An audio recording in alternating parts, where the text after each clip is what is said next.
O preço da liberdade. Pelo Espírito, Lord Henry Otsburg. Viviane e Regina Catapano. Sinopse.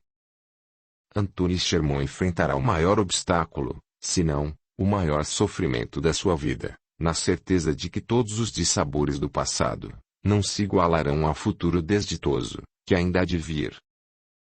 Entre perdas e tristezas, lhes será facultado a escolha de abrir mão da sua liberdade, para garantir o bem-estar dos seus filhos. Anthony aceitará tal imposição? E se aceitar, os seus filhos serão poupados de todo e qualquer infortúnio, ou isso não passará de uma mera ilusão. Audiolivro realizado pelo canal Surya Chand Audiobook. Para ver todas as partes de um audiolivro, e todos os vídeos já postados, entre no canal, e clique em playlist, ou vídeos. Gratidão imensa a todos os membros do canal, que Deus lhes dê muito mais. E a você, que comenta, compartilha, e deixa o seu gostei. O seu apoio ajuda o canal a crescer, e faz com que estes audiolivros cheguem a mais pessoas. A gratidão é o caminho da evolução. Prefácio. Quanto custaria a vida dos seus filhos? E se a sua liberdade dependesse do bem-estar deles, se sacrificaria por amor? Um alto preço a se pagar, sendo este o suplício de um homem que enfrentará a difícil missão de perdoar o seu semelhante, independente do sofrimento que lhe for atribuído. Entre perdas e conquistas, o drama do francês Anthony Sherman os surpreenderá perante a sua obstinação em trazer os filhos de volta ao convívio familiar. A sua fé será testada, fator este que o direcionará aos verdadeiros propósitos de Deus, por meio da introdução da doutrina espírita em sua vida, sobretudo, pela espiritualidade que o ofertará com um amparo sem que haja interferência em seu livre-arbítrio. Mediante aos obstáculos, restará aos leitores a descoberta do que sucederá na vida de um pai cativo das suas ações, contudo, liberto das suas emoções. O que para alguns será descrito como um mero tormento da alma, para Anthony será um aprendizado que não se anulará da sua existência ao ser meticulosamente dedivado o fadário correspondente a cada personagem que integrará a trama. Lord Henry Otsburg. Capítulo 1. Anthony Sherman e Beatrice Depardieu, um jovem casal francês da cidade de Marselha, mudarão o conceito que um dia tivemos do amor proibido, envolvendo protagonistas que agregarão o mesmo círculo de vida, pegos numa armadilha do destino. Beatrice, por ser uma jovem da alta sociedade, residente numa mansão luxuosa, detendo os melhores professores particulares, roupas de grife, joias caríssimas e regalias incomuns para as moças de posses similares, das quais não havia apego. O seu atrativo originava-se do forte caráter, embora sua simpatia despertasse o desejo alheio, em torno dos seus 20 anos de idade, de tez alva, estatura baixa, cabelos e olhos castanhos escuros, esbelta e vaidosa, contudo, sem exageros. Anthony não teve a mesma prerrogativa. Abandonado por seus pais no ato da sua concepção, passou a vida no orfanato à espera de uma família que o adotasse. No entanto, não foi agraciado com esta dádiva e ao atingir da sua maioridade foi jogado na rua à mercê da própria sorte, sem um lar fixo e sem trabalho, dormindo ao relento por um longo período, suplicando por míseras migalhas de pães que tão somente visavam a sua sobrevivência ao ser constantemente ignorado.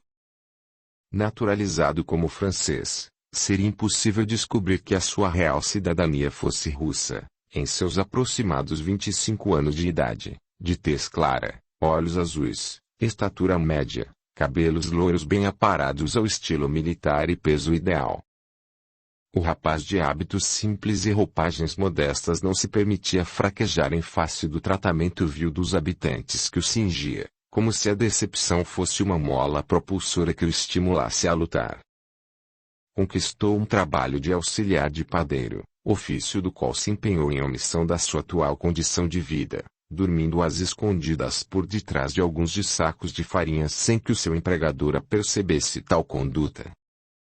Ao transcorrer dos anos, Antony juntou uma boa somatória em dinheiro. Não era uma fortuna, mas era o suficiente para alugar um pequeno cômodo no intuito de começar uma vida como cidadão de respeito, pois assim era exigido por uma sociedade hipócrita que o julgava sem o interesse de saber o que de fato acarretou a sua deplorável situação. Por obra do destino, Antony e Beatrice se esbarraram na rua. Em distração, a moça se atrapalhou com um amontoado de livros detidos numa das mãos, enquanto na outra assegurava um buquê de flores do campo, deixando-os cair ao chão.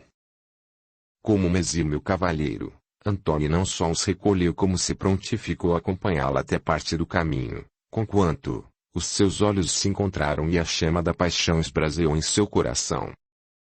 Antony foi dominado pelo amor que tomava conta das suas ações e dos seus pensamentos. No início, encontros secretos com a sua amada foram realizados sem que ultrapassassem os limites, certo de que a diferença social motivaria a sua punição e o eventual castigo da moça, que poderia ser enviada para um convento pelos pais que detinham uma educação rígida. Neste ínterim, alguns contratempos surgiram. Por diversas vezes Antony quis romper o relacionamento a unicamente pensar no bem-estar da moça, sobretudo, por saber que ele não teria posses financeiras para ofertá-la no intento de que ela vivesse com o requinte do qual havia sido acostumada. Porém, a sua debilidade emocional o fazia fracassar a cada tentativa. Como Antony poderia se abdicar do direito de amar? Justamente agora, em que ele havia encontrado um novo sentido para a vida. Dividido entre a razão e o amor, Antony perdeu-se no caminho, admirando-se com a postura de Beatrice, que aos poucos denotava o lado oposto da sua frágil e doce personalidade, o lado de uma jovem à frente da sua geração, determinada a lutar pelo mesmo sentimento que a dominava. As riquezas materiais não lhe interessavam, visto que um espírito esclarecido, mesmo que inconsciente dos seus atos, não se apega aos bens terrenos, e sim aos sentimentos que provenham de uma alma sincera e benevolente. Entre relutâncias, incertezas e muito amor, o casal decidiu expor o sentimento mutuamente nutrido. Antony muniu-se de coragem, solicitando a permissão dos pais de Beatrice para que pudesse cortejá-la do modo tradicional e como previsto. Foi insultado moralmente e posteriormente escorraçado da mansão ao covardemente apanhar de dois enormes brutamontes que faziam a segurança da família sem a chance de anunciar a intensidade do seu amor, tampouco se defender. Ferido tanto no físico como no orgulho, Antony resolveu partir para sempre da cidade de Marsella. Com o coração partido, arrumou a sua pequena bagagem de roupas e se dirigiu a uma estação de trem, desolado por seguir o seu caminho solitariamente, crendo que este fosse o seu destino.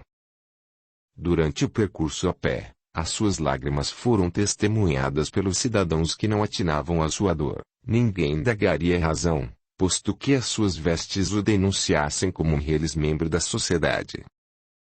Antony sentou-se num banco vazio sob os olhares inquisidores dos mesmos cidadãos que se alarmaram com o informe de que eles pegariam o mesmo trem. O seu sofrimento era tanto que Antony não notou a reação dos que o rodeava. Por certo, um novo bombardeio emocional o faria perder o controle da situação. Cabisbaixo, figurou Beatrice em sua mente, dispondo de um gracioso sorriso que comprimiu ainda mais o seu peito, o fazendo relembrar das trocas de carícias e confidências de amor eterno. Como eu pude me deixar iludir? Bradou em voz alta, chamando a atenção dos outros passageiros. Eu deveria saber que esse amor não teria um final feliz. O apito do trem que chegou à estação para o embarque dispersou seus sombrios pensamentos. O estresse emocional associado com a surra levada o fez caminhar com vagarosidade em direção de um homem que trajava um uniforme azul marinho, supostamente, e um oficial que vendia os bilhetes de viagem. Senhor, por obséquio, eu preciso pegar esse trem. Para onde irá? Inquiriu Antony, desorientado quanto ao rumo a tomar. Viajará sem conhecer o destino. O oficial desconfiou que o rapaz arranjaria um meio de burlar a segurança no anélito de viajar sem pagar pela passagem. Eu apenas almejo partir de Marsella o quanto antes, não importa para onde, replicou o rapaz na sua inocência. O que fez de errado? Roubou? Matou? Acusou o oficial julgando-o por sua humilde apresentação. Não, senhor. Defendeu-se às pressas com receio de ser preso por um crime não cometido, um coração partido e rejeitado. Eu creio que todo homem mereça um recomeço, até mesmo os miseráveis. Este trem foi contratado por um rico e excêntrico negociante que viajará com toda a sua família. O itinerário desta viagem é uma incógnita. Extravagância de um ricaço que ambiciona se aventurar por terras desconhecidas, relatou num tom sarcástico, aconselhando-o: eu suponho que não possua recursos para efetuar o pagamento desta passagem. Aguarde pelo próximo. Antônio retirou do bolso da sua calça algumas velhas notas de dinheiro e moedas, entregando-lhe a seguir. Não havia muito, pois ele havia acertado o aluguel com o proprietário do imóvel antes da sua partida. Comovido com a ação inesperada de Antônio em exibição da sua honestidade, o oficial se arrependeu do prévio julgamento. Se me conceder a sua única posse, como sobreviverá num país desconhecido? Saiba que um estrangeiro dificilmente arranjará um bom trabalho em sua chegada. Senhor, eu já passei fome, sede e frio em meu próprio país ao ser desprezado por aqueles que poderiam me auxiliar, portanto, isso não será nenhum empecilho. Passarei por tudo outra vez em busca da felicidade que talvez eu nunca encontre. Enternecido com a declaração do rapaz, o oficial olhou ao seu entorno, e sem que ninguém os visse, o puxou pelo braço. Para onde me levará? Eu não fiz nada. Antônio empalideceu perante a abrupta ação do oficial. Quieto ou nos ouvirão, vociferou o oficial. O oficial demonstrou a sua solidariedade ao feito de escondê-lo no interior de um vagão de acesso restrito, dizendo-lhe com a voz embargada pela emoção: fique aqui e não faça barulho. Se disser para alguém que eu ajudei, negarei até o final. Boa sorte, meu rapaz. Senhor, receba o pagamento como forma de gratidão. Antônio estendeu a mão na generosa tentativa de lhe ofertar pela ajuda. Guarde-o para si.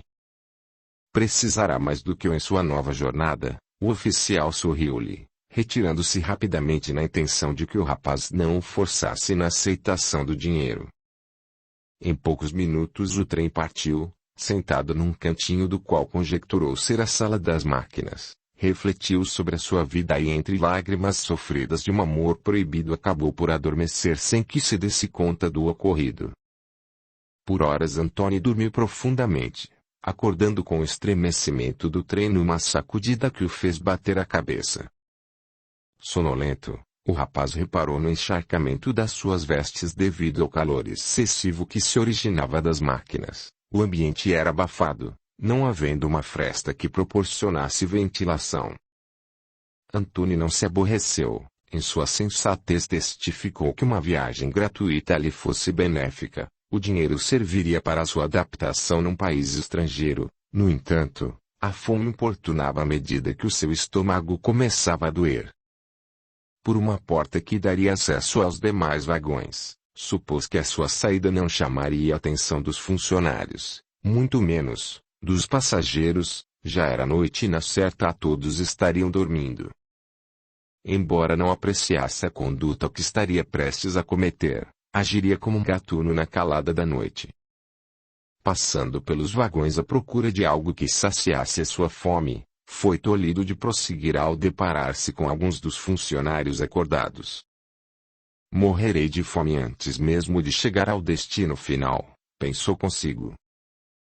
Antônio permaneceu no aguardo da oportunidade perfeita, e isso se prorrogou por cerca de 4 horas, ao finalmente adentrar nos demais vagões, surrupiando uma quantidade elevada de alimentos na ânsia de não correr o mesmo risco. Um dos funcionários notou a falta dos alimentos ao erroneamente deduzir que os passageiros os tivessem degustado em sua ausência. Esta foi a sua sorte. Não se sabe ao certo se a fome de Antônio tornou-se demasiada ao ponto de encontrar nos alimentos o seu consolo, ou se a viagem delongou-se mais do que o tempo previsto.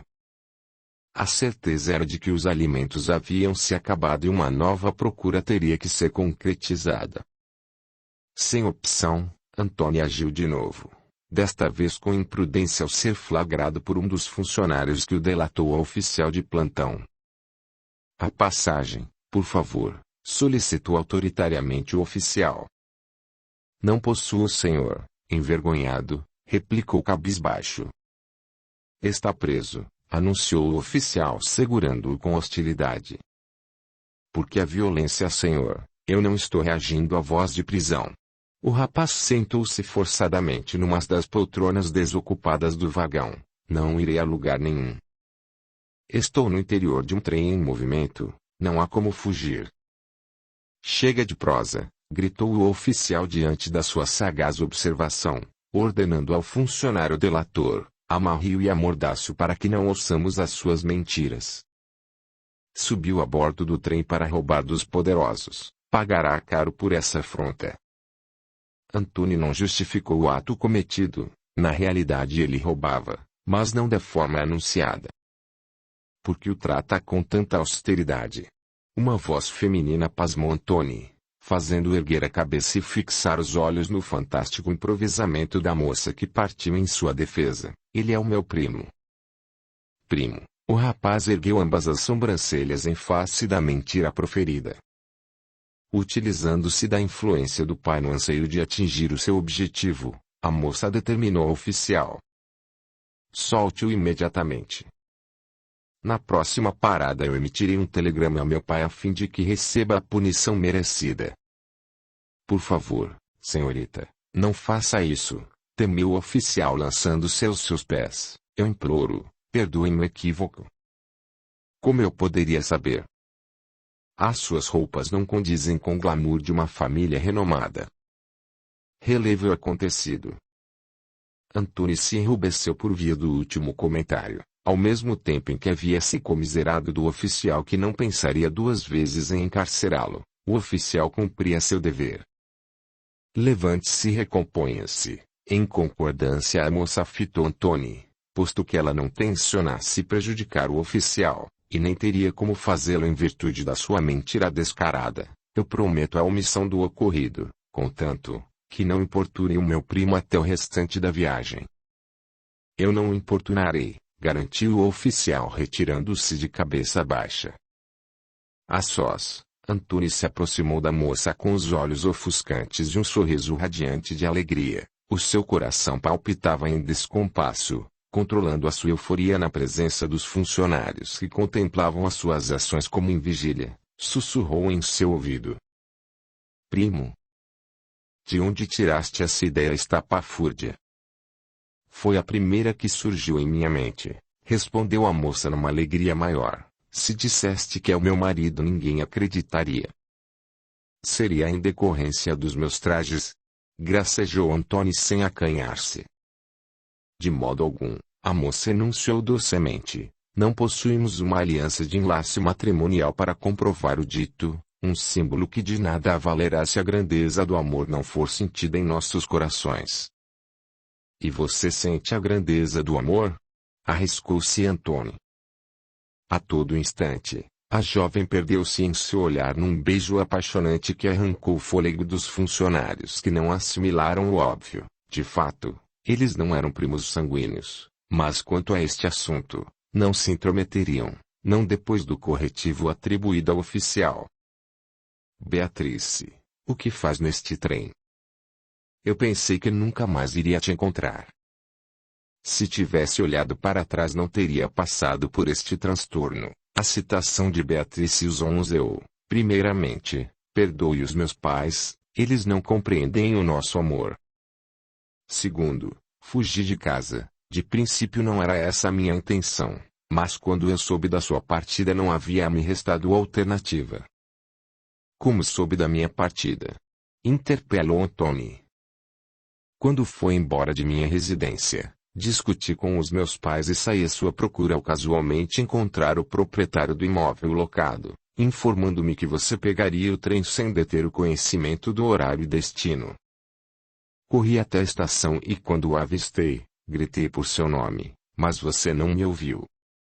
Eu presenciei o oficial da estação colocá-lo a bordo do trem. Subi atrás e para o meu espanto não o encontrei. Por um instante eu cheguei a pensar que a minha viagem tinha sido em vão, e que por um descuido eu não o teria visto desembarcar numa das paradas, fator este que motivaria nossa separação. Antony perdeu a fala diante da coragem e determinação da amada, julgando-se fraco e desmerecedor de si mesmo amor.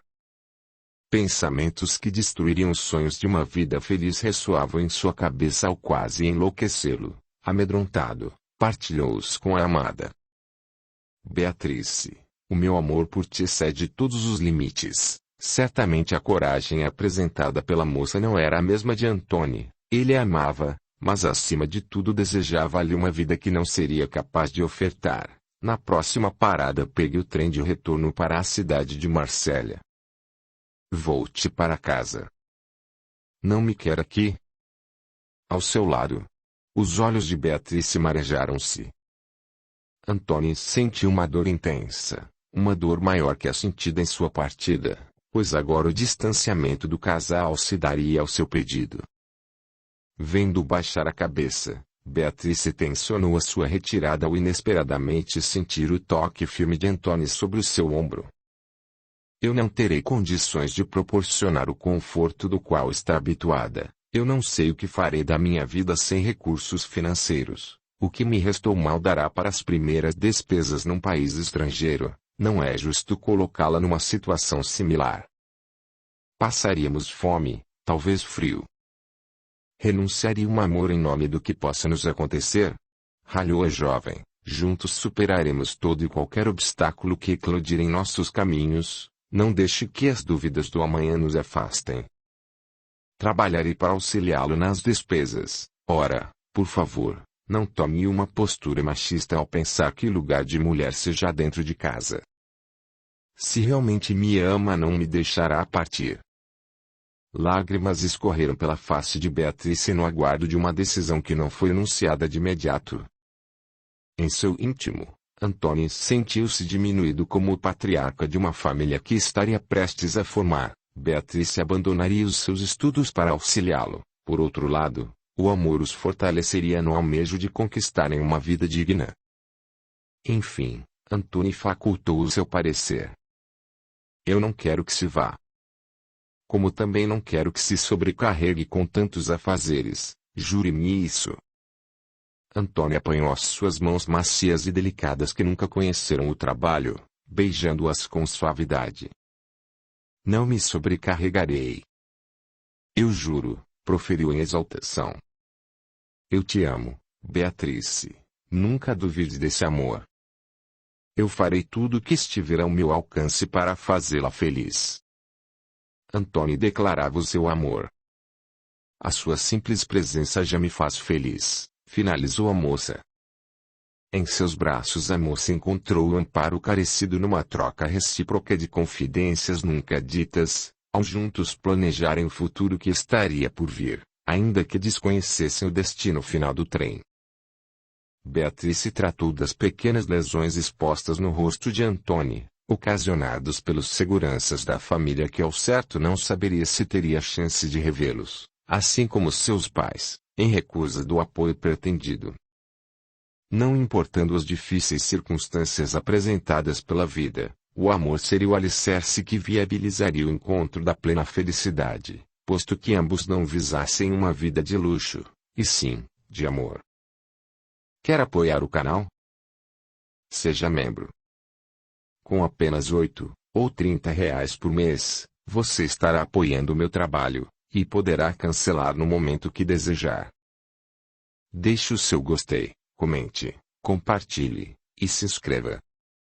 O seu apoio ajuda o canal a crescer, e faz com que estes audiolivros cheguem a mais pessoas. A gratidão é o caminho da evolução. Capítulo 2. O destino de Antony e Beatrice foi o Texas, no condado do Colorado, onde a penúria e a opressão das autoridades assolavam a vida dos habitantes da agitada cidade de Columbus. O jovem casal se adaptou com dificuldade aos costumes da nova morada.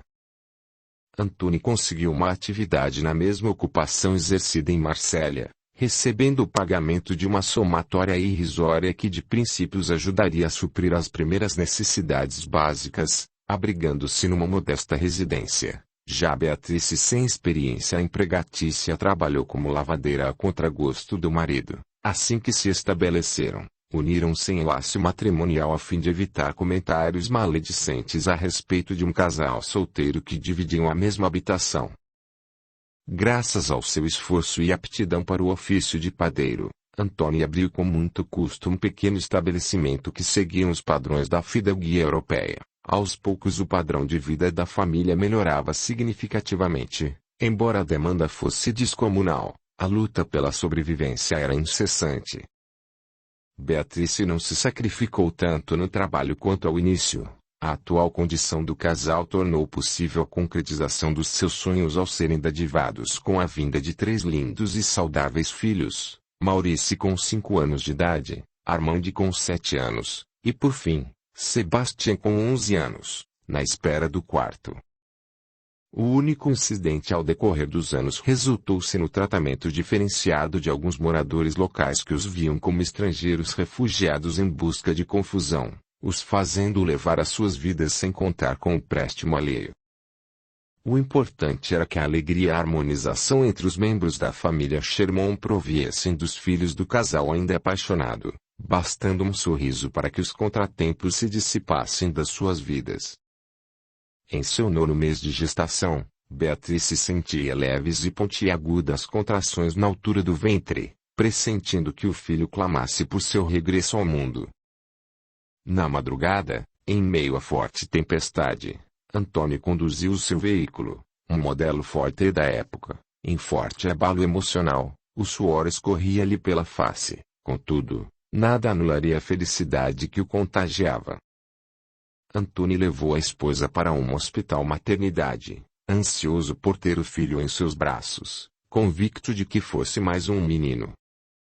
Chegando, buzinou no intento de chamar a atenção dos funcionários. Beatrice começava a sentir as fortes contrações numa frequência crescente e aterrorizante. Acalme-se, meu amor. Tudo ocorrerá bem. Não é a primeira vez que dará à luz a um filho que acrescentará em nossas vidas o amor e a alegria de vivermos em união, disse Antônio no anseio de confortá-la sem notar a sua súbita palidez. Nesse momento, 2 enfermeiros se aproximaram às pressas, visto que a área em questão não fosse coberta e toda ajuda seria necessária para depositá-la sobre uma maca, a fim de encaminhá-la para a sala de cirurgia. Esperem. Antônio entonteceu-se por via da correria. Para onde a levarão? Onde está a doutora Gardner? Ela tem assistido a minha esposa desde o início da gestação. Aliás, a doutora é a única responsável pelo nascimento dos meus filhos. Por favor, encontrem-na onde estiver. Não há tempo, senhor. Eu chamarei o doutor que estiver de plantão, replicou um dos enfermeiros. Não há tempo para quê? Antônio não assimilou o sucedido. A bolsa rompeu, informou o outro enfermeiro, atestando a sua falta de tino para compreender a situação. Deixe-me levá-la, senhor. É o sensato a se fazer. Sensato. Antônio suspendeu as sobrancelhas. Alguém pode me explicar o que de fato está acontecendo? Audiolivro realizado pelo canal Surya Chand Audiobook. O enfermeiro baixou a cabeça, e nesta hora, Antônio constatou que desejava negar para si mesmo. Deveras, a bolsa havia rompido e com ela uma hemorragia que o fez se estagnar como se todo o aprazimento não passasse de uma ilusão. Embora tivesse 3 saudáveis meninos, a possibilidade de perder o posterior, sobretudo a esposa, aterrorizava-o. Senhor, preencha o formulário, requisitou a recepcionista da maternidade. Algumas informações serão primordiais para administrarmos os medicamentos corretos em sua senhora. Antônio dirigiu-se ao balcão, estupefato com o montante de papéis que lhe foi entregue como solicitado. Preencheu a primeira questão. Entretanto, um velho senhor texano aparentando seus bem-vividos 60 anos de idade, cabelos, barba e bigode esbranquiçados, estatura mediana, peso médio e olhos castanhos, reparou no seu tremor ao baixinho perguntar no fito de não acanhá-lo. O senhor não sabe ler? Claro que eu sei, respondeu prontamente. Em seguida, lhe revelou a verdade. Não, senhor. Eu mal consegui escrever o nome completo da minha esposa. De certo não conseguiu, garantiu o velho senhor constatando que o nome havia sido colocado no lugar da data e escrito de forma incorreta ao requisitar. Recepcionista, por favor, me conceda outro formulário. E fui ajudar um amigo e por um descuido respinguei água. Levantou um copo vazio com o objetivo de dar veracidade aos fatos. Num canto do balcão sob o olhar perscrutador da recepcionista, o velho senhor leu questão por questão, anotando a resposta mediante o pronunciar ininterrupto de Antônio. Ao término, Antônio entregou o formulário que daria segurança à sua esposa, disfarçando seu constrangimento. Não se envergonhe por não deter o entrosamento das palavras que surgem nas escritas de um papel. A única vergonha de um homem é a inaceitabilidade das suas deficiências físicas, morais e intelectuais, proferiu o velho homem dando-lhe sutis batidas em suas costas. O primeiro filho nos deixa abobalhado. É o quarto filho. Antônio evidenciou o assombro do homem numa rápida explicação. Os formulários anteriores foram preenchidos por minha esposa antes de entrar em trabalho de parto. Parabéns. Não é sempre que eu tenho a satisfação de conhecer um jovem senhor que denote orgulho pelo nascimento do quarto filho, tendo em vista que para uma família em tempos de crise um só já lhes seja o suficiente. O velho senhor estendeu-lhe a mão num aperto amistoso, identificando-se. O meu nome é Noland Sanders, no entanto. Me chame apenas de Noland. Senhor Noland, agradeço-lhe pelo auxílio prestado. Eu me chamo Antônio Sherman. Como um novo amigo que já conquistou a minha estima, igualmente ao senhor, apenas Antônio. Seria indelicado da minha parte perguntar o que o senhor faz na ala da maternidade? Um ente querido à espera de um bebê? Sem dúvidas essa seria uma notícia maravilhosa. Infelizmente eu estou aqui por outra razão. Lacrimejou o velho senhor. O nascimento do meu neto não vingou. Eu estou à espera da sua certidão de óbito. Perdoe-me. Apodero-me egoisticamente do seu precioso tempo. Enquanto o senhor sofre por sua perda, Antônio entristeceu-se com a notícia. Em verdade, a concepção do meu neto traria dissabores para a família. Deus foi extremamente justo e misericordioso em conceder o seu regresso junto a ti. Alexander, como iria se chamar, nasceu com várias sequelas e com o transcorrer do tempo haveria múltipla falência dos órgãos. O médico notificou à família que um tratamento tardaria a sua partida ao desventurosamente acarretar o seu sofrimento. Antônio sentiu na própria pele o temor de uma possível perda. Deus o poupará de tal infortúnio, anunciou o velho. Eu creio piamente que o Pai Altíssimo tenha me ofertado com a oportunidade de estar ao seu lado para não deixá-lo fraquejar. Se me permitir, eu ficarei ao seu lado até o nascimento do seu filho. Logo após, partirei e não mais o importunarei.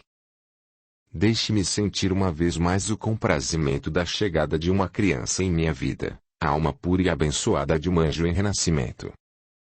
Antônio achou bizarra sua argumentação, todavia, concordou. Horas se passaram, a agitação entre médicos e enfermeiros pelos corredores da maternidade agoniou o pobre Antônio, relembrando-se de que não havia passado por uma situação parecida com nenhum dos seus 3 filhos. Numa ação desesperadora, lançou-se ao chão, não para rezar, mas para chorar. Que nobre gesto de rezar pela vida daqueles que amamos, equivocou-se o Sr. Noland, ajoelhando-se ao seu lado. Oremos juntos. Antônio expressou a sua perplexidade por meio do esbugalhar dos seus olhos, fazendo-lhe outra revelação. Senhor, eu não sei orar. Não sabe? Nunca conversou com Deus através dos seus pensamentos? Não, senhor. Envergonhado, Antônio baixou o olhar. Beatriz ora por mim. Ela roga a Deus proteção e saúde para a nossa família. Como assim? O velho senhor ergueu uma das sobrancelhas. A sua senhora ora por todos vocês? O que tem ensinado aos seus filhos? Não me julgue.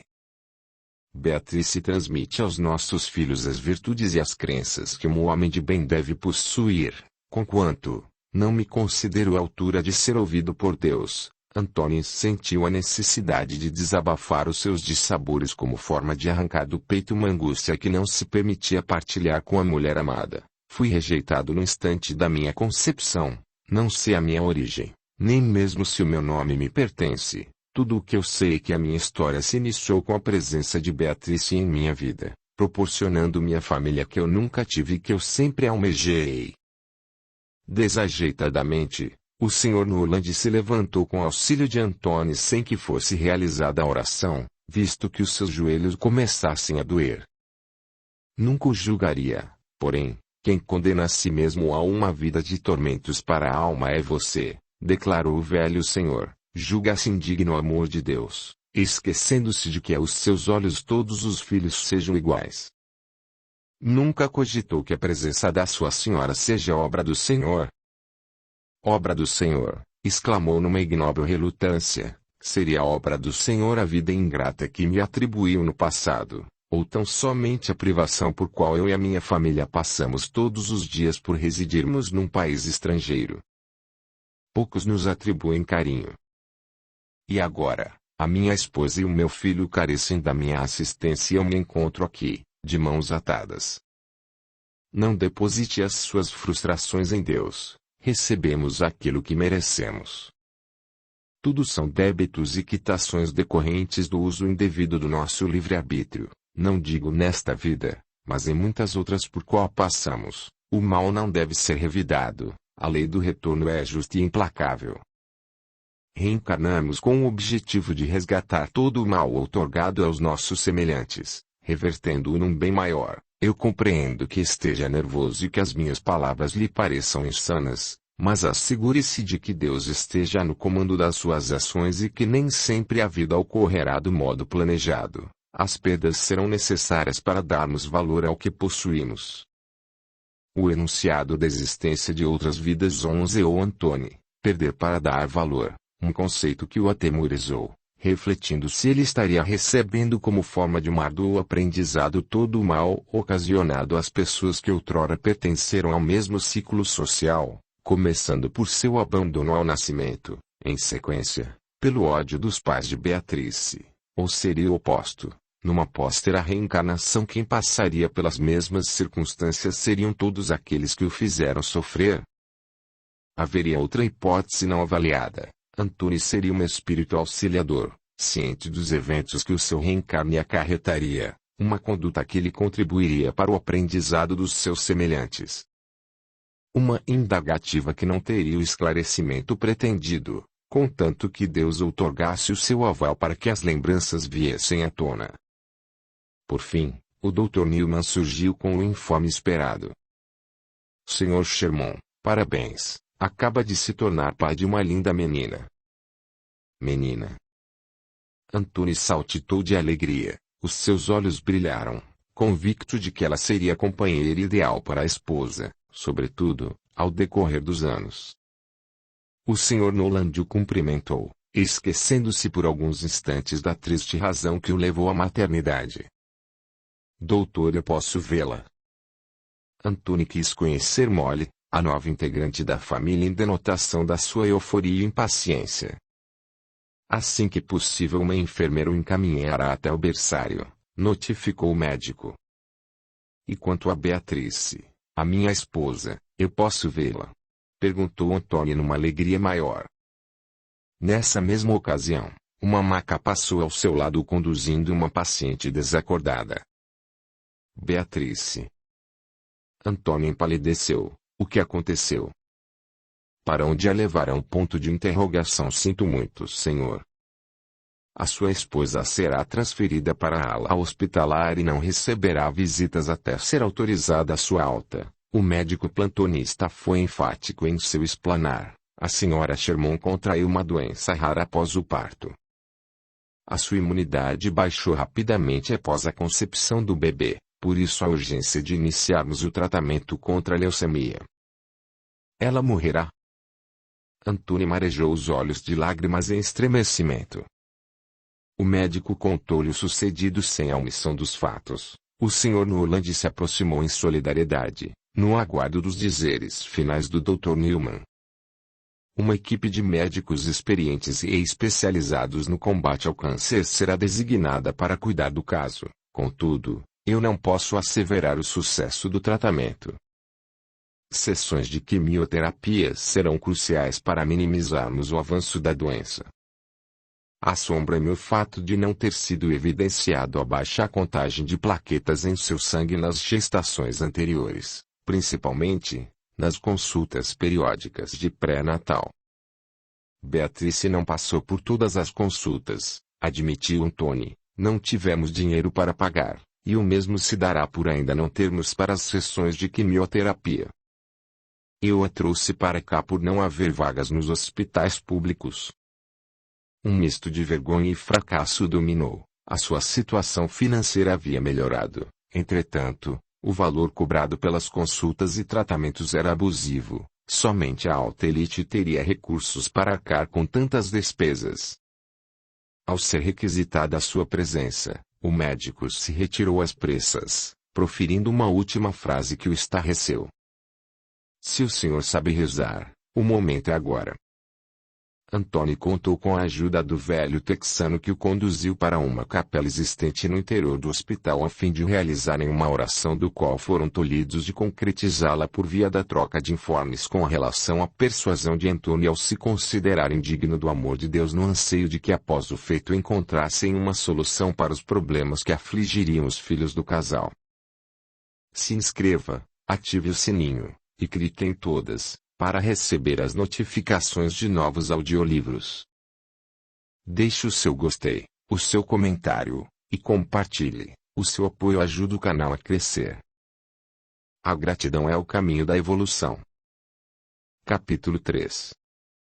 Para Antony não era fácil manter o equilíbrio em face da doença inesperada da esposa e ao invés de orar como pretendido, blasfemou contra Deus. Estando ele no interior da capela do hospital em companhia do Sr. Noland. O velho senhor compreendeu que a sua desprezível conduta fosse o resultado da dor sentida e não exposta do modo que deveria ser, pois Antony tentava ser o patriarca forte que sua família esperava contar. Sem perder a serenidade alcançada ao transcorrer da sua jornada terrena, entre perdas e injustiças, o Sr. Noland transmitiu os seus ensinamentos através de um questionamento que o petrificou. Aqui está você ao novamente se culpar pelos dissabores da vida, e como se não bastasse tanto sofrimento, agora os remete a Deus como forma de amenizar a sua dor. Responda-me com sinceridade, isto está funcionando? Não. Não está, respondeu atônito. Deus é extremamente misericordioso e benevolente, não o culpabilize pelas ações do homem. Em nossa transição espiritual para a terrena nos propomos ao ato do reencarne passarmos por aquilo que fortalecerá o nosso espírito, visando o aperfeiçoamento evolutivo, e nesse ínterim, auxiliar ao próximo. A elucidação do Sr. Noland o embasbacou. Era fato notório de que Antony não acreditasse nos assuntos referentes à espiritualidade. Ninguém se sujeitaria à dor para evoluir, bravejou Antony ao rapidamente enxugar as lágrimas que escorriam por sua face. Beatrice não me agraciaria com a vinda de 4 filhos para adoecer e quem sabe morrer. Não pense no pior, aconselhou o velho senhor. Não sabemos a positividade do tratamento da sua esposa. Ela poderá viver por anos a fio. Não importa o tempo que lhe for concedido. Vivo com toda a sua intensidade no intento de que um dia não se arrependa do amor desperdiçado pelo medo do futuro. Viva o presente e entregue o comando da sua vida nas mãos do Senhor. Deixe que Ele o conduza ao seu modo, mesmo que os resultados finais não sejam do seu agrado.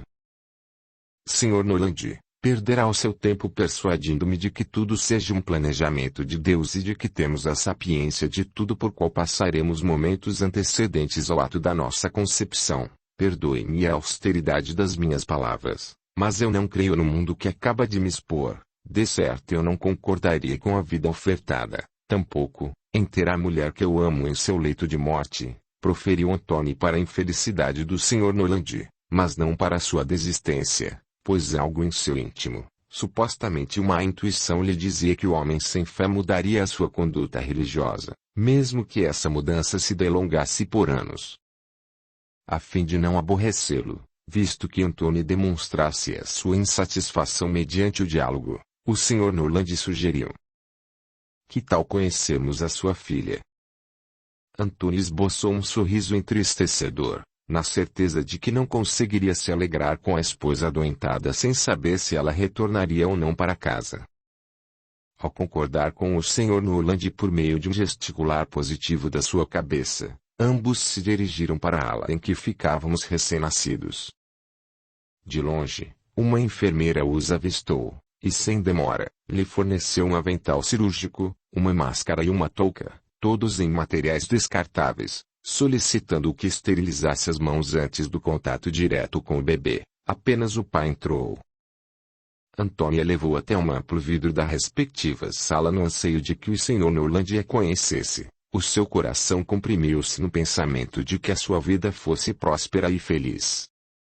15 minutos de visita foram estabelecidos pela enfermeira, sendo esta uma das regras do hospital, porquanto, sensibilizada com a ocorrência da sua esposa que havia chegado ao seu conhecimento assim que trouxeram a pequena Molly aos seus cuidados, o deixou por alguns minutos a mais.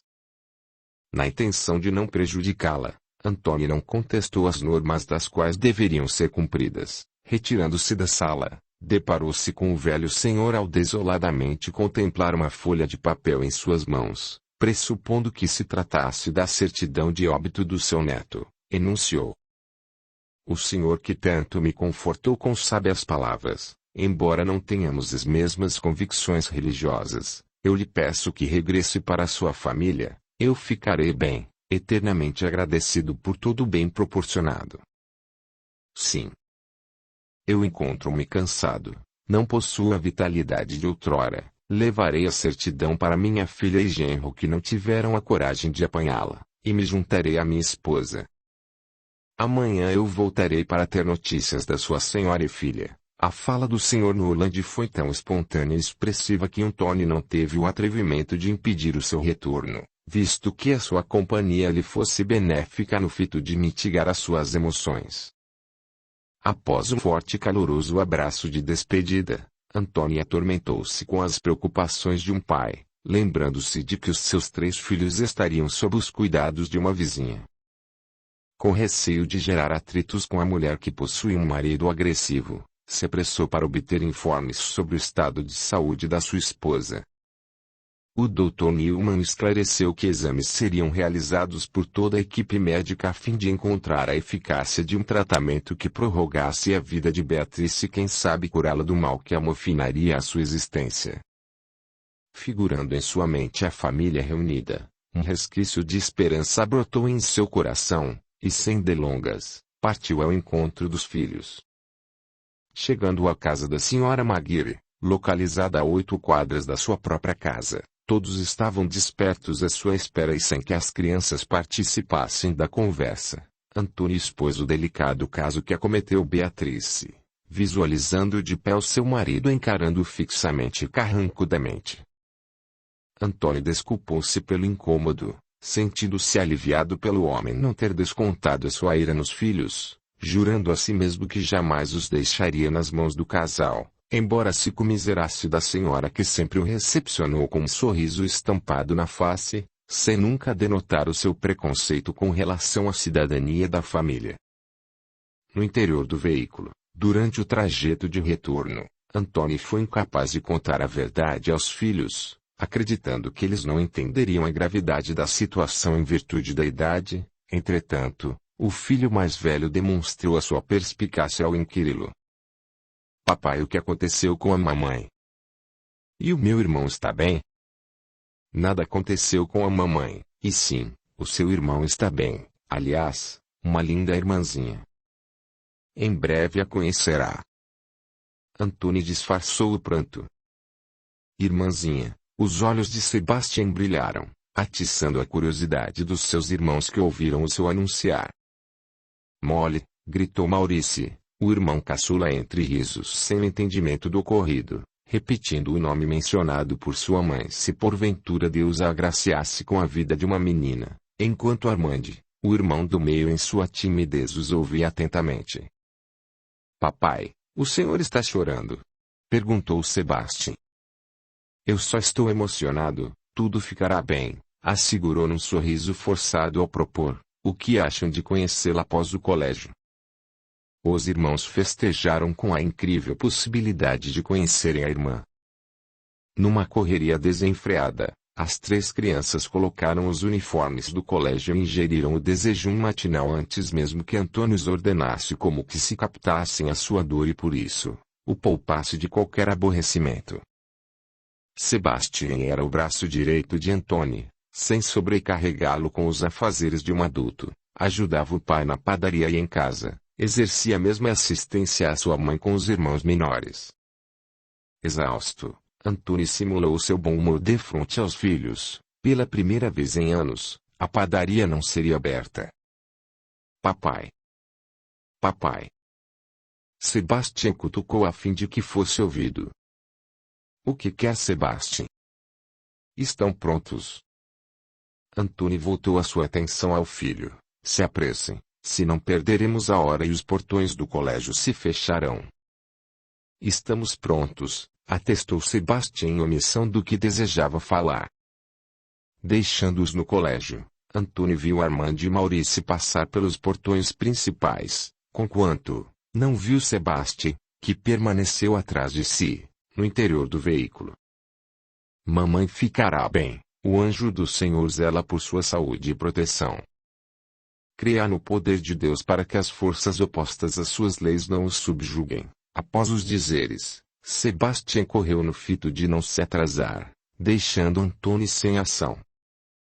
Chacoalhando a cabeça na tentativa de acordar de um pesadelo, encaminhou-se para o hospital maternidade, posto que não houvesse tempo de se recompor. A sua preocupação com Beatrice não cessaria enquanto ela não estivesse em casa. Os últimos dizeres do filho ressoaram em sua cabeça, indagando-se como uma criança falaria com tanta convicção a respeito de um assunto desconhecido. Diante da recepcionista, Antônia a contemplou numa imagem distorcida, as suas vistas embaçaram-se e sem a percepção da sua súbita fraqueza desmaiou por cerca de 10 minutos, retornando à sua sã consciência por intermédio do Dr. Newman que o socorreu assim que foi notificado. Sr. Sherman, enxerga-me com nitidez? Sim, doutor, replicou Antônio assustado com a ocorrência. Sente alguma dor? Alguma sensação fora do comum? Persistiu o doutor. Fique onde está. Eu chamarei um enfermeiro para conduzi-lo ao quarto. Faremos alguns exames para averiguar a razão do seu desmaio. Não. Antônio se levantou rapidamente. Eu não dormi e não ingeri o meu desejum. De certo o meu desmaio resulta-se da minha negligência. Numa outra circunstância, o Dr. Newman contestaria a sua teoria de se autodiagnosticar, porém, teve o discernimento de que a sua recusa fosse pela falta de recursos financeiros. Enternecido, o doutor sugeriu aquilo que o seu coração clamava, uma ação que colocaria a sua carreira em risco. Ordenarei a um dos enfermeiros que coloque uma maca extra no quarto da sua esposa. De momento, lhe demos um forte medicamento. Creio que queira estar ao seu lado assim que acordar. Sim, doutor. É o que eu mais desejo. Como ela está? E a minha filha? O quadro de saúde da senhora Sherman se estabilizou devido às transfusões realizadas. As sessões de quimioterapia não devem ser descartadas, tampouco a administração dos medicamentos, relatou o doutor apreensivo quanto à execução dos tratamentos prescritos. Ciente do absurdo cobrado pela diária do hospital, descanse um pouco. A sua esposa carecerá da sua força para ampará-la nos dias subsequentes. Assim que restabelecer parte das suas energias, visite a sua filha. Ela está bem. Nos próximos dias receberá a alta. Eu o advirto a encontrar uma ama de leite. Com tantos medicamentos na corrente sanguínea da sua esposa, não acho prudente amamentá-la.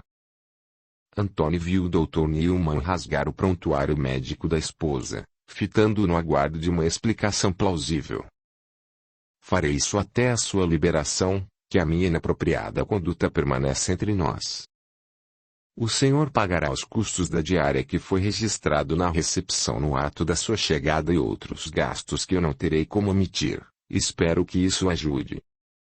Antony surpreendeu o médico com um abraço, fazendo-o lacrimejar. Doutor, a sua conduta não o prejudicará. Eu não sei como expressar a minha gratidão num mundo onde todos me viram às costas e o dinheiro se torna o único bem dos poderosos, colocando a família em segundo plano. Não se preocupe comigo, rogou o médico. Eu não concordo com o sistema de saúde que beneficia os homens de posses, enquanto os pobres trabalhadores suplicam pelo atendimento que os dadivará com a continuidade das suas vidas. Se agirmos na surdina, ninguém descobrirá, piscou o médico ao se retirar. Deixado ao lado da esposa, Antony afagou os seus cabelos, numa promessa emudecida de que sacrificaria a sua própria vida se acaso fosse preciso pelo bem-estar da família. Esgotado, deitou no leito que foi cedido pelo Dr. Newman, adormecendo por 5 horas consecutivas, desperto pela movimentação de uma enfermeira no quarto que havia derrubado uma bandeja no chão. Perdoe-me pelos modos, sou nova no hospital, desculpou-se a enfermeira. Está tudo bem. Eu precisava acordar. Antony esfregou os olhos, fingindo serenidade no intuito de não acanhar ainda mais a enfermeira. Um homem o procura na recepção, parece-me aflito, avisou a enfermeira. Constatando o estado inerte da esposa, deixou-as sob os cuidados da enfermeira que realizaria a sua higienização. Dirigindo-se ao balcão da recepção, Antony avistou o velho senhor texano, e sem melindres, o abraçou fortemente. Prometi o meu retorno. O Sr. Nuland depositou a sua trêmula mão sobre o rosto de Antony, em denotação do seu apreço. No anseio de desabafar os seus temores, Antony narrou os eventos sucedidos desde a sua partida, do qual o Sr. Nuland escutou, conferindo seu parecer. Deus age de formas misteriosas, utilizou-se do seu filho como instrumento de amor, fé e caridade. O que tudo isso tem a ver com Deus? Questionou Antony. Não seja torrão. Deus é a chave que o libertará da amargura existente em seu coração. Enquanto não permitir a sua aproximação, não entenderá a razão do seu nascimento, tampouco da sua missão em terra. O Sr. Nuland controlou a sua zanga, induzi-lo à crença da misericórdia divina não seria uma tarefa fácil. Na realidade, parte do coração de Antony havia endurecido como um modo de defesa para suportar as injustiças acometidas. O passado ainda o atormentava e o temor de deixar os seus filhos órfãos de mãe dilacerava-o por dentro. Antony desejava tomar as rédeas da situação no anélito de outorgar o melhor direcionamento ao destino dos seus filhos. Leigo em sua orientação espiritual, não tinha a compreensão de que cada indivíduo passará por situações que propiciarão a própria evolução e que o comando das suas vidas não estaria em suas mãos. Embora o amor da família fosse primordial e o sentimento para com o próximo fosse ofertado com a máxima benevolência, o vazio de sua alma ocasionado pela descrença o fará refém de um mundo espiritual que já estava à sua espreita, no aguardo do momento oportuno para agir na ânsia de sugar as suas energias vitais, e era isso que Antony deveria evitar, e era exatamente por isso que Deus havia colocado o Sr. Nuland Sanders em seu caminho. Nada é por acaso. Tudo é uma provação de Deus na afirmação de que Ele nunca nos desamparará, mesmo que neguemos e blasfememos o seu nome perante o mundo, ainda assim, zelará por nós em todos os instantes da nossa vida.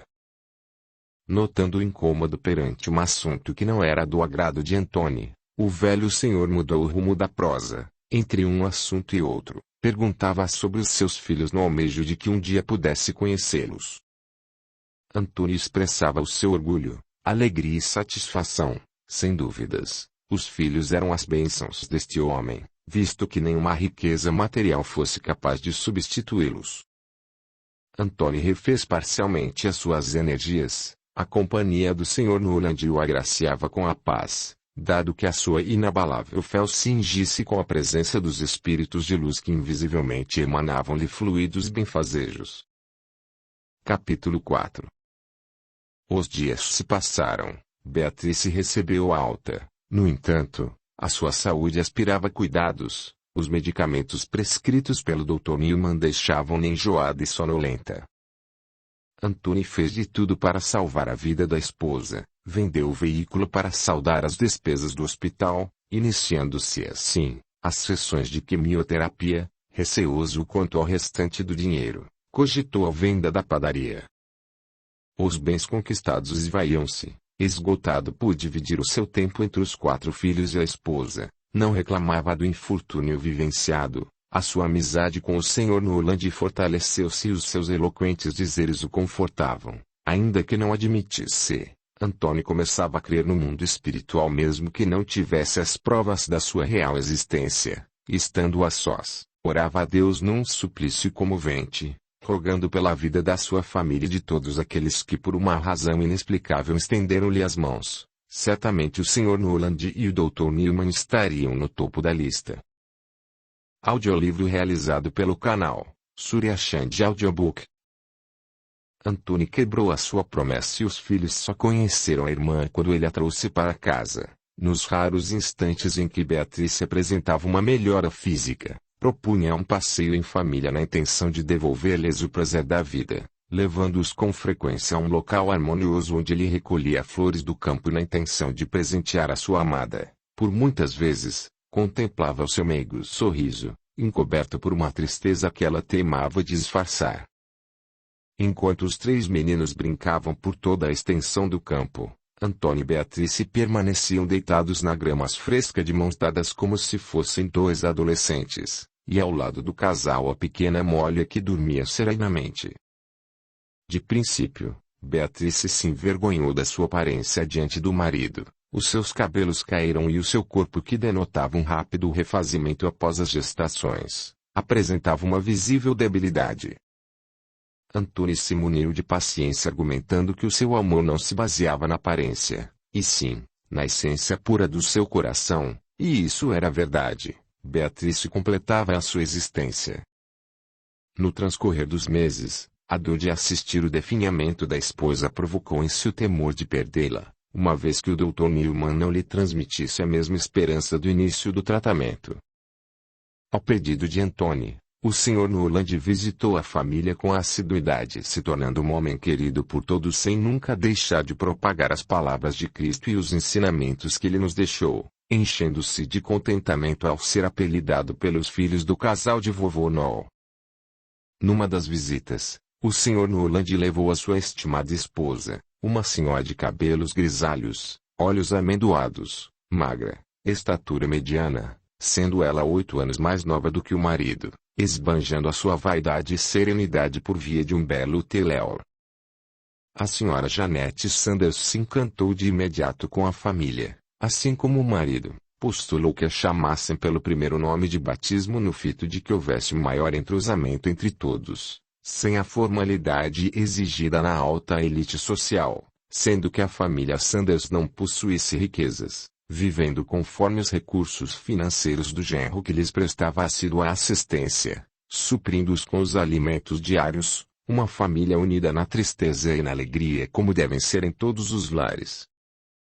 A bondosa senhora se transformou na confidente de Beatrice, tratando-a com estima de uma filha sem que a verdadeira soubesse a fim de não gerar ciúmes. Naquela ocasião um sentimento egoístico seria inadmissível para as famílias.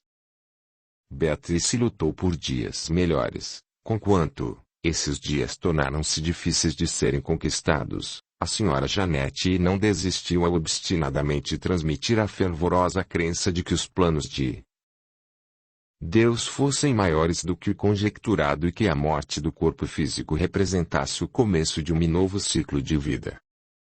A recusa do óbvio seria o mesmo que ludibriar um ser com falsas esperanças. Em sua sensatez, a senhora Janete obteve o discernimento de não fazê-lo. Em seu íntimo Beatrice aguardava pela morte, desolada por deixar Antônio os filhos, sendo esta a sua única preocupação. A sua vida era sem dúvidas uma dádiva de Deus, mas o amor por sua família era incompreensível, um reencontro de almas que transcendia qualquer explicação. Fazendo-se de desentendido, Antônio recebeu o mesmo amparo da senhora Janete, e diante da persistência dos sábios conselhos do senhor Nolande de manter a padaria, se desfez do último patrimônio crendo na existência de um tratamento alternativo que resultasse na cura da esposa. Os passeios com a família deixaram de ocorrer e a ausência da esposa tornava-se uma constante. Enfraquecida restava-lhe somente o repouso. No dia em que os filhos passariam a tarde ao lado do velho casal de amigos na companhia de uma babá que servia de ama de leite para a pequena Molly, além de auxiliá-los com as crianças no almejo de que elas não passassem dos limites, Antônio ficou ao lado de Beatriz em contemplação do seu tranquilo adormecer, recordando-se dos tempos em que ambos viviam da felicidade de estarem juntos e o medo do futuro era-lhes banal, pois nada os tolheriam de vivenciar o amor em sua plenitude, e de fato o vivenciaram, mas era dada a hora do desapego físico. Desse modo, a espiritualidade afastou os filhos do casal que haviam passado o dia anterior ao lado da mãe no anseio de oportunizar a despedida dos apaixonados. Antônio, clamou a esposa em sua docilidade, eu preciso lhe falar. Descanse, meu amor. Amanhã, quando se sentir melhor falaremos. O marido apiedou-se da sua fraqueza. Beatriz bem que tentou, mas não teve forças para se sentar em seu leito, ou tão somente estender o seu braço. Notando seu esforço, Antônio não teve a opção deixando-a falar.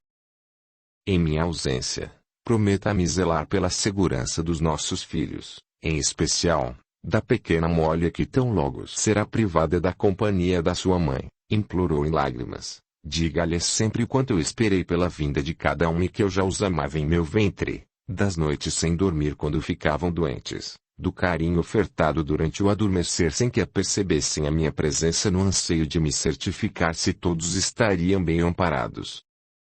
Prometa-me também que cuidará de si e será incomensuravelmente feliz. Por que me pede isso? Antônio tentou ignorar as suas palavras. Prometa-me. Por favor, insistiu a esposa. Eu prometo. Retornará para a França. Antônio possuía a sapiência de que a saudade dos pais sempre a torturou. Eu não terei esse tempo, contudo, não proíba aos nossos filhos de conhecerem os avós, ambos possuem esse direito. As crianças não devem carregar os fardos que nos pertencem, proferiu pausadamente num pranto maior. Peça-lhes perdão por minha intempestiva conduta, eu nada fiz para desonrar a honra da família, simplesmente me perdi pelo homem que me apaixonei e que hoje me abençoou com os frutos do nosso amor. Ah, Antônio, eu o amarei além da vida. Creio que esteja febril. Nervosamente, Antônio depositou uma das mãos na testa da esposa constatando a sua estabilidade. Meu amor, eu sei que você me compreende perfeitamente. Aceite a vida como ela deve ser. Beatriz mexeu os olhos como quem visualizasse o impossível. Eu não ficarei desprotegida. Há tanta luz nesse quarto a quase me cegar, tantas vozes na ânsia de acalentar o meu sofrimento, pessoas que passaram por minha vida, familiares, amigos e até mesmo rostos desconhecidos ao sorrir-me. Está na hora de partir, de regressar para casa. Eu me sinto tão cansada, preciso dormir. Não culpabilize a Deus pelo acometimento da minha doença. Foi preciso para evoluir-me. Portanto, quando sentir o esmorecimento das suas forças e a derrota dos seus ideais, lembre-se de que foi dada a hora da sua aprovação e como um exímio guerreiro do Senhor lutará por sua honra e glória. Busque Deus em seu coração e lhe entregue o comando da sua vida como eu o fiz. Adeus, meu amor. Não. Não se vá. Gritou Antônio, eu tenho tanto a lhe dizer. Já era tarde, Beatriz se pereceu diante dos seus olhos. Antônio apanhou o seu corpo sem vida num abraço terno, beijou-lhe os lábios ainda quentes mirando-a com pesar. A dor sentida não se compararia ao abandono dos seus pais. Recolocando-a no leito, um sorriso foi evidenciado em sua face. Refletindo nas últimas palavras da amada, Antônio realizou uma oração em elevação da sua alma, uma oração que expressou seu agradecimento a Deus. Enfim, Antônio deu-se por vencido, na admissão de que a sua esposa havia recebido o auxílio divino que a conduziria para a travessia do plano espiritual. Antônio não teve a permissão de testemunhar o evento em que os benfeitores espirituais emanavam-lhe fluidos salutares no anseio de que pudesse suportar as provações que estariam por vir. Perdido em meio aos pensamentos, Antônio foi guiado pela espiritualidade que o sugestionou a cuidar dos preparativos fúnebres de Beatrice antes do retorno dos filhos, posto que assim que o Sr. Noland e a Sra. Janete surgissem em sua porta, outorgasse a desoladora ocorrência restando-lhe tempo para cuidar dos pequenos que careceriam de toda a atenção possível. Nada ocorre ao acaso. Neste contexto, a espiritualidade premeditou a revolta do filho mais velho do casal intervindo em prol de Antônio com a finalidade de que ele concedesse a Sebastião todo o seu amor sem que se utilizasse da autoridade de pai para atingir o seu objetivo. Antônio toleraria as acusações do filho ao ser responsabilizado pela perda da mãe. E o que dizer da pequena e indefesa Molly? Seria justo receber o furor do irmão por uma perda predestinada a ocorrer. Como convencê-lo do engano ao transmitir-lhe o ensinamento de que apenas Deus detém o poder da vida e da morte sobre os seus filhos e que tudo faz parte de um extraordinário plano para quitarmos os nossos débitos encarnatórios no almejo de um dia alcançarmos a hierarquia angelical. Metaforicamente dizendo, a provação de Antônio Sherman seria uma fagulha no palheiro, antes de entregar o comando da sua vida nas mãos de Deus como rogado por Beatrice. Deveria entregar o comando da vida dos seus filhos para que fossem agraciados com as suas bênçãos, uma prova de fé que nenhum pai ousaria passar.